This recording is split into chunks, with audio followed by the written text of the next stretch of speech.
It's time for Mornings at 8 with Jonathan Mark on AM 1480 WLEA. Oh, yeah.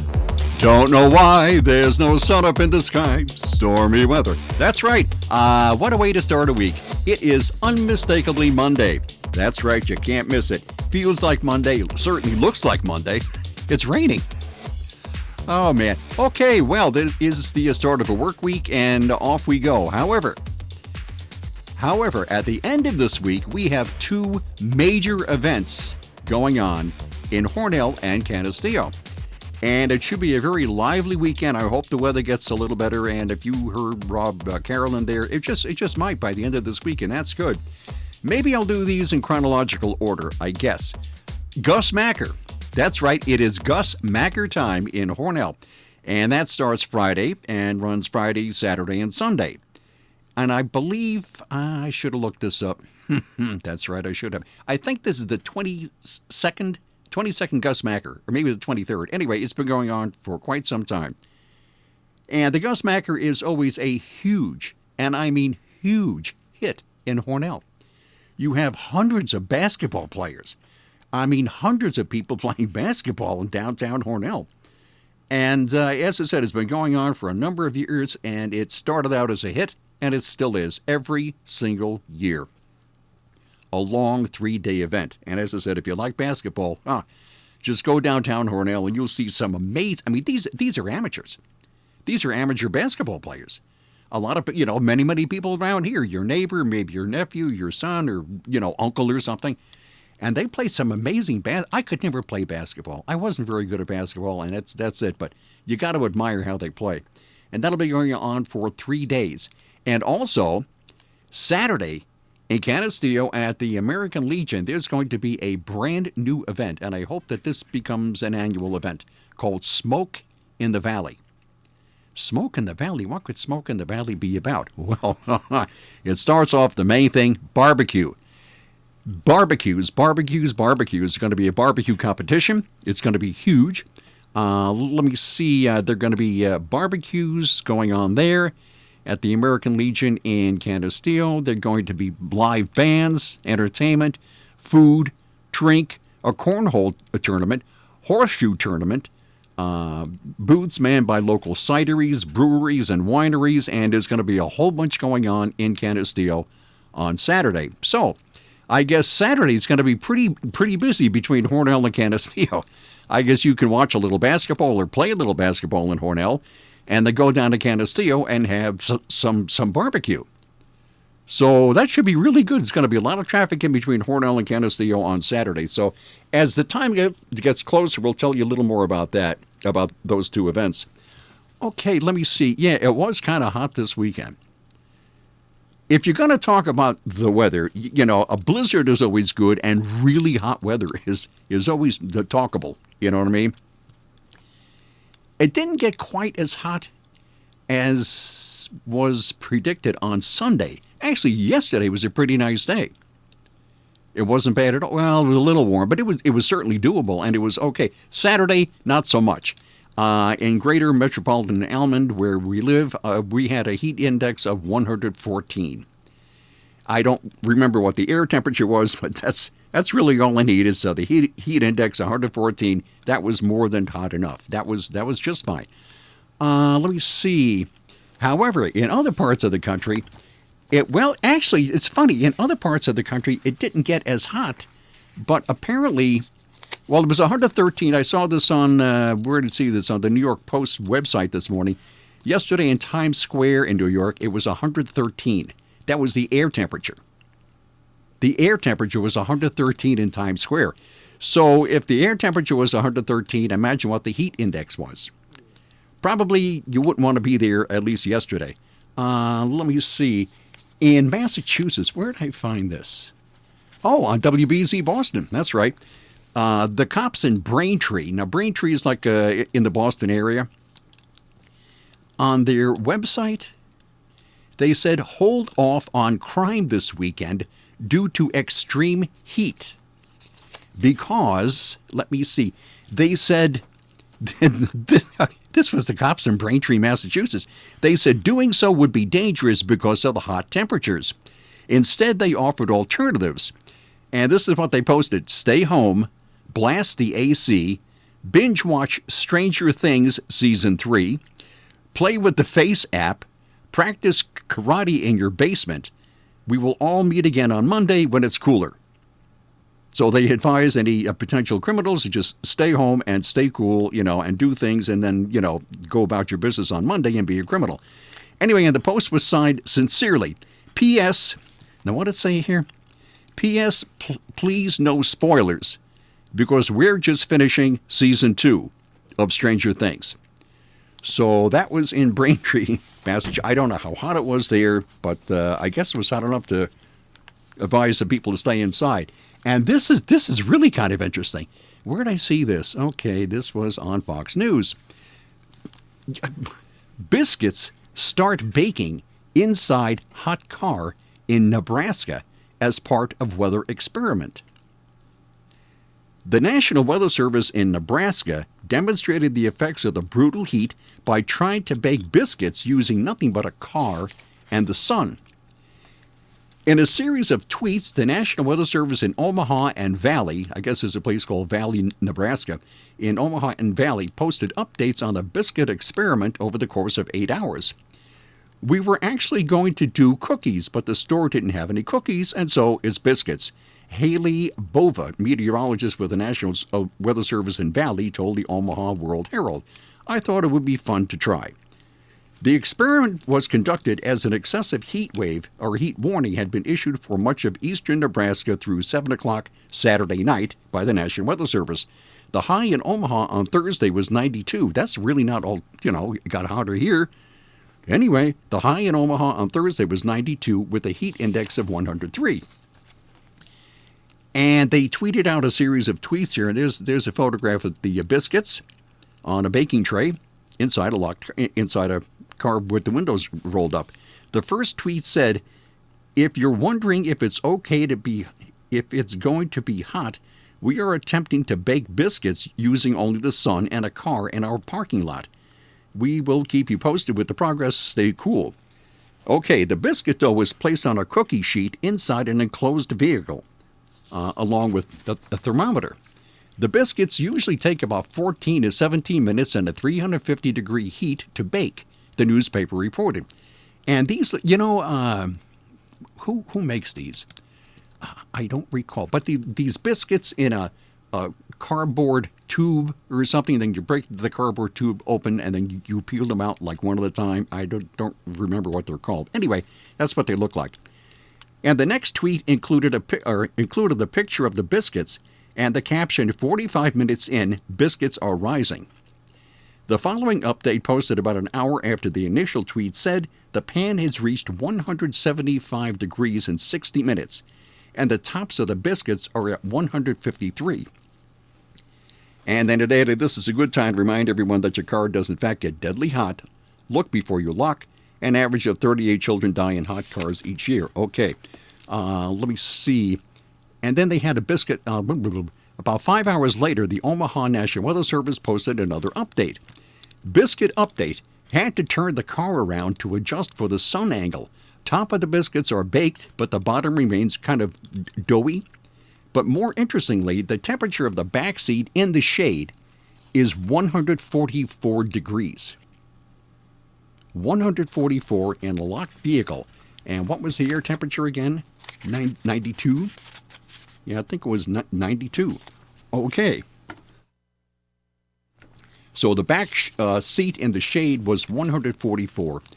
And after nearly 8 hours in the sun, the outside of the biscuit, this was another post, is actually edible. The middle is still pretty doughy, though. The maximum temperature on the pan was 185. Also, we made festival biscuit hats. Here's a lady wearing a biscuit hat. Okay, anyway, so these things were almost cooked. A little doughy, but they were still cooked. So, yeah, it's always a good idea. Now, the weather's going to be quite a bit cooler this week than it was over the weekend. So, yeah, it can get pretty dangerous. Okay. And speaking about dangerous, Berkeley, California, which is probably the epicenter of the loony world, This was an editorial on Fox News. Daniel Turner, whoever he is, California's latest descent into liberal madness. Berkeley bans natural gas. This is pretty interesting. I'm not going to have enough time here to read this, but it's pretty well done. It really is. From sanctuary cities to brutally high taxes, California is the undisputed center of gravity for today's far left. If you want to see how liberal policies would look on a national level, you don't have to imagine it. You can just look at the thousands fleeing the once great state. In the latest chapter of California's descent into liberal madness, the city of Berkeley, a hotbed of radical liberalism, became the first city in America to ban natural gas from new homes and businesses, including restaurants that use natural gas for stoves. Banned natural gas. Environmentalists, he said, are reportedly hailing this as a major victory, and it might not be an isolated incident. More than 50 other cities in California are thinking about following Berkeley's lead. Like little lemmings going off a cliff, I just thought I'd throw that in. Okay, while it's unsurprising that Berkeley, a city that's already banned plastic straws, would ban natural gas, that's little consolation to the citizens who have not yet fled. Natural gas is a critical fuel used by homes, both for cooking on gas ranges and for heating. Berkeley's new law hurts homeowners by both depriving them of freedom and by forcing them to use more expensive alternatives, notably electric stoves and heating. There are major advantages to gas cooking, and anybody who has used an electric stove or a gas stove, you know that a gas stove is way better. It's way, way better. And another thing, too, I'm just throwing this in here, if the electricity goes out, you still have your stove, right? The natural gas stove, your electricity goes out, you turn on a stove, it's fine. Let me see. Natural gas, he says, is typically half the price of electric heating. It's more efficient and heats up homes faster on average. The logic behind the Berkeley ban seems to be this. We can help the planet and reduce carbon emissions by eliminating natural gas and switching to electric heating and cooking. This is completely warped, he says. The electric grid is powered predominantly by fossil fuels. The state prides itself on having very little coal, but it imports electricity from neighboring states like Utah and Arizona, where it is generated by coal. Somehow displacing the emissions from California to another state and charging the taxpayers more fulfills the criteria for being green. Natural gas is incredibly clean, producing very low emissions. In recent years, thanks to the fracking revolution, except here in New York, of course, American natural gas production has exploded. That's not the right word to use. Anyway, and it's just the beginning. Experts estimate that Alaska is sitting on 200 trillion cubic feet of untapped natural gas, and the state is working on building a new pipeline to help bring it to markets. So his conclusion is that Berkeley's natural gas ban adds to the ever-increasing cost of home ownership in California, which has already been stressed by eco demands. The state is mandating that beginning next year, every new home must be fitted with solar panels. Every new home must be fitted with solar panels, raising the cost of a new home by $10,000. Higher home prices, higher electric bills, fewer choices, that's the future Californians are being promised by their government. It's no wonder families are fleeing the state, and that California is led only by, guess who? New York in out-migration. So there you have it. That's what's going on in California. And I don't know. I've had this theory for years and years, and it works out almost every single time. Is that once a thing happens in one place, it can happen in another. And I've seen that time and time again over 30 or 40 years. If it happens here, it can happen there. So that's what's going on in Berkeley, and who knows where it'll go. That's kind of interesting. All right. Insurance. Everybody needs insurance, right? Everybody needs insurance. You can't get by without it. Everybody needs it. You can do no better than the Ryan agencies. They have insurance offices in Hornell, Jasper, and Wellsville. Now, I say that all the time, right? That's where they have their offices. And let me see, in Hornell, it's a 57 Broadway Mall. That's on the south end of Broadway. Their number there is 324-7500. In Jasper, they're on Route 417, 792-3800. That's in Jasper. And they have an office on South Main Street, 186 South Main in Wellsville. And the number there is 585-593-4244. From the Fox Sports Studios in Los Angeles, Here's Eddie Garcia. In golf, for the 148th Open Championship at Royal Portrush in Northern Ireland, a native of Ireland ends up with the claret jug as Shane Lowry wins his first career major. He finished 15 under par for a 6-stroke win over Tommy Fleetwood of England. American Brooks Koepka closed with his worst round of the 4-day event, finishing with a 74 that put him 9 shots back and tied for 4th place. In baseball news, the 2019 Hall of Fame class was inducted in Cooperstown with pitchers Mike Messina, Mariano Rivera, Roy Halladay, and Lee Smith all going in, joined by outfielder Harold Baines and Edgar Martinez, who played most of his career as a designated hitter. On the field, Dodgers sweep their series against the Marlins with a 9-0 win. LA leads the major leagues with 67 victories in the season. The Astros have won 5 in a row. They sweep their series against the Rangers with a 5-3 win. Twins edge the A's 7-6 on a walk-off win. It was the Indians over the Royals 5-4. Cleveland still 3 back of Minnesota in the AL Central. Cubs fall to the Padres 5-1, while the Brewers down the Diamondbacks 7-4. Milwaukee's 2 back of Chicago in the NL Central. From the Fox Business Network, former Nissan chairman Carlos Ghosn is suing Nissan and its partner Mitsubishi. Ghosn's lawyers filed the lawsuit in the Netherlands, where executives need to be notified of accusations and evidence before they can be fired. Ghosn was accused of embezzlement, but his attorneys say he wasn't properly notified. Retailers aren't just dealing with competition from online shopping companies. The Wall Street Journal says Barney's New York recently saw its Madison Avenue rent go up from $16.2 million a year to $27.9 million. The Journal says Barney's is considering options, including a bankruptcy filing. Back-to-school shopping tax breaks are starting this week. USA Today says Alabama's tax holiday is the first, starting on Friday. The Dow was down 68 on Friday. NASDAQ dropped 60. The S&P down 18. With the Fox Business Report, I'm Jenny Cosola.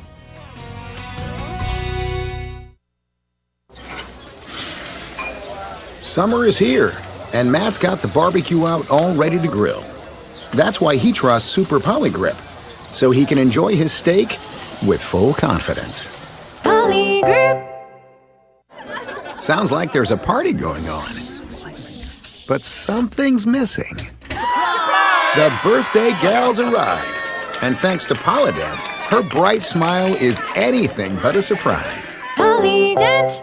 Today at Simmons Rockwell Nissan in Horseheads and Hornell, drive away in a new Nissan Murano lease for only $299 a month. A new 2019 all-wheel drive Nissan Murano S model with a 3.5 V6 engine, 18-inch alloys, forward collision warning, lease with no money down for $299 a month for 36 months. Only tax and DMV fees are due at signing. Shop Simmons-Rockwell.com.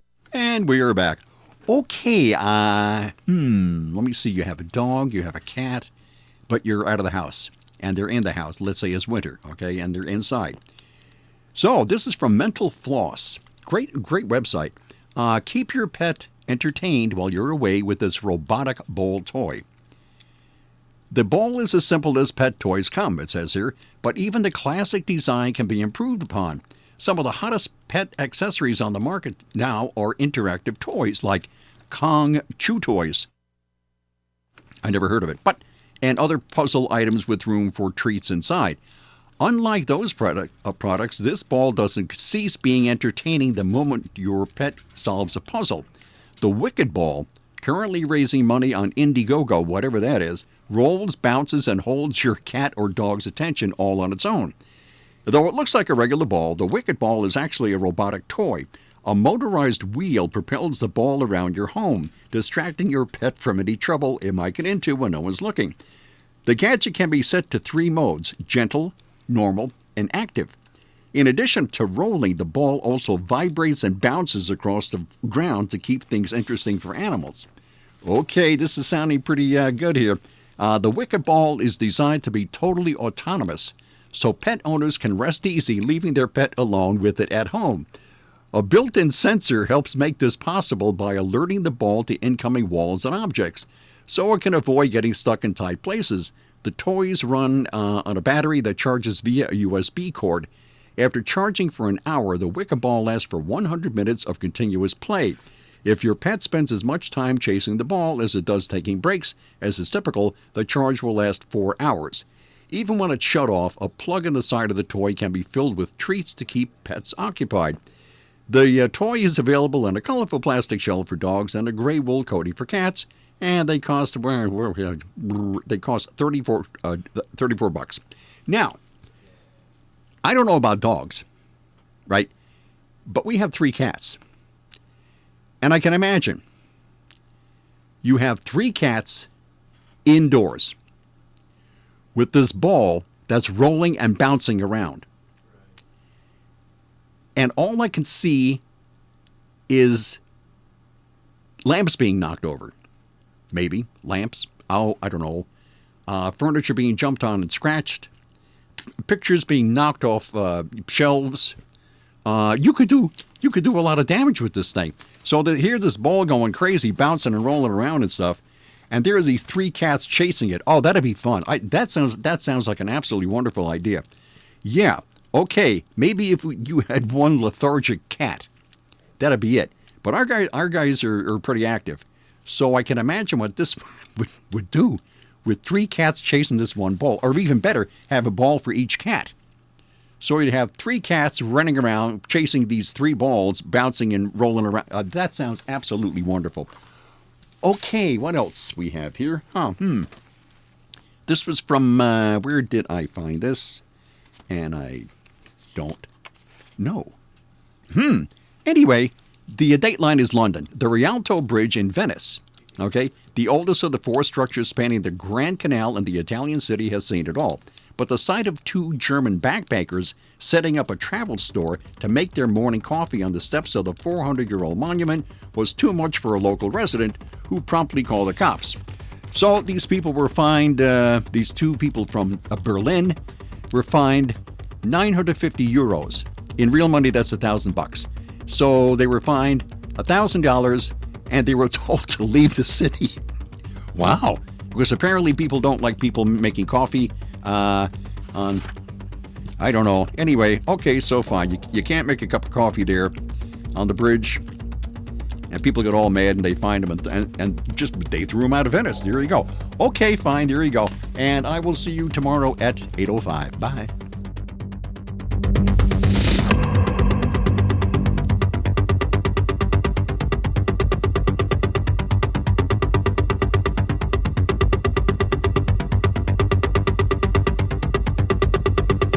DJ you should hire listens to you about the kind of party or reception you'd like to have, pronounces your name right, plays the music you request,